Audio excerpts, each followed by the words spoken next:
Top 5 tips for 3v3 hockey in NHL 21. First tip is don't rush offense. This is 3v3. This ain't 5v5. So less players means more ice to work with, which means more time to make plays as you have more room to skate. There's a lot of players who feel the need to rush up the ice and make something happen, especially when down on the game. The veteran players have the poise to remain calm on the ice and set up the play they want. If your opponents have one player forechecking, then you wait for them to attack, make a quick pass to your teammate to the side, and now it becomes a 2-1-2. If they are trapping at the blue line with no forechecker, now you have even more time to make a play, as you can bait them to forecheck or try and blow past them with speed. If you feel that you are failing to enter the opponent's zone and they are reading you every time, maybe because you are rushing the play too much and getting caught, it also makes you predictable on the ice. Taking a moment to briefly pause and see your options makes all the difference when playing smart hockey. The second tip is time on attack. Puck possession is key to a 3v3 game. You have to learn to control the puck in the offensive zone. This goes hand in hand with not rushing offense, as more time in the offensive zone can create better opportunities for your team to score.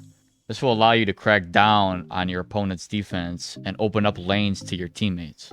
Keep in mind that this can be misleading, as having more time on attack doesn't guarantee more production in the offensive zone.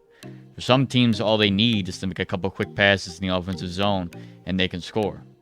The guys on my team, for example, aren't the most skilled with the puck, so I tell them to shoot more as opposed to trying to dangle past guys and losing the puck and not getting a shot at all. Not shooting will create more turnovers, which can lead to quick transitions the other way. You need to be smart when handling the puck in the offensive zone and choose when to attack on net. My team often wins more games when we outshoot our opponent, as opposed to trying to get more time on attack. As Wayne Gretzky said, you miss 100% of the shots you don't take. So make sure as you're getting lots of time on attack, you're also shooting the puck as well. Third tip is to practice your one-timers. One-timers are used the most when playing NHL, and it is also the easiest way to score. You have to learn how to perform a one-timer when your teammate passes to you. You need to know when you should be taking a one-timer versus when you should hold on and move the puck. If you don't have a good angle on the net and have room to skate, then do so. The closer you are to the net and the better the angle you have in the goalie will transition to a more high percentage shot on the net. The further back you are from the net and the closer you are to your teammate passing to you is a less percentage shot.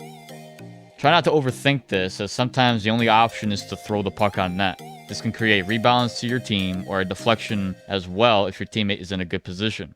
Knowing how to read when you should pass for a one-timer versus taking the shot is important. If you have a 2-on-1 rush and the defenseman is covering the one-timer or cross-crease option, then you drive the net yourself. If the defenseman pursues you, then you look to pass. Knowing how to read this consistently will greatly improve your 3v3 play. The fourth tip is to play fast. You never want to be standing still when playing 3v3. There are some exceptions for the defenseman, but overall you want to stay in constant motion. Playing fast helps with a quick transition from defense to offense when appropriate, and can also catch your opponents off guard and can lead to a breakaway or a non-man rush for your team. You never want to stand still on the breakout or when in front of the net when attempting to receive a pass, because it makes it easy for your opponents to cover you. If you lose the puck in the offensive zone, you need at least two players skating back hard and covering up to avoid an odd-man rush towards your net. Being aware of your player type is crucial as well. Having a bigger player type is slower than a small and quicker player type.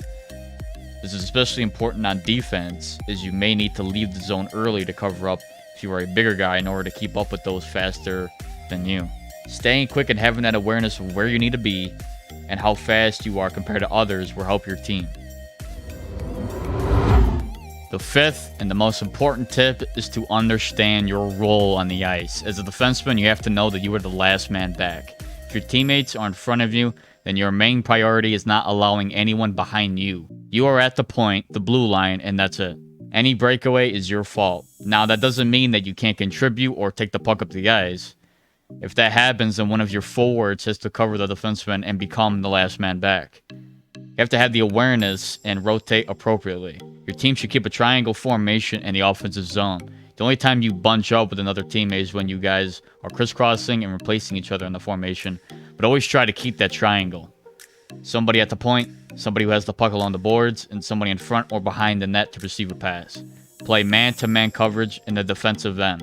Don't commit to any check along the boards, as any skilled player will most likely beat you to the inside and have a clear lane to the net to score. You want to have your fastest player to cover the point in case of any potential quick transition, which can lead to a breakaway for your team. On the breakout, there should be one player symmetric to the player with the puck as an option, while the third player looks for a pass up the ice with speed. This is something I think is efficient and easy to do, but you guys can create your own breakouts with your team. Make sure you take the time to practice as a team, because practice makes perfect.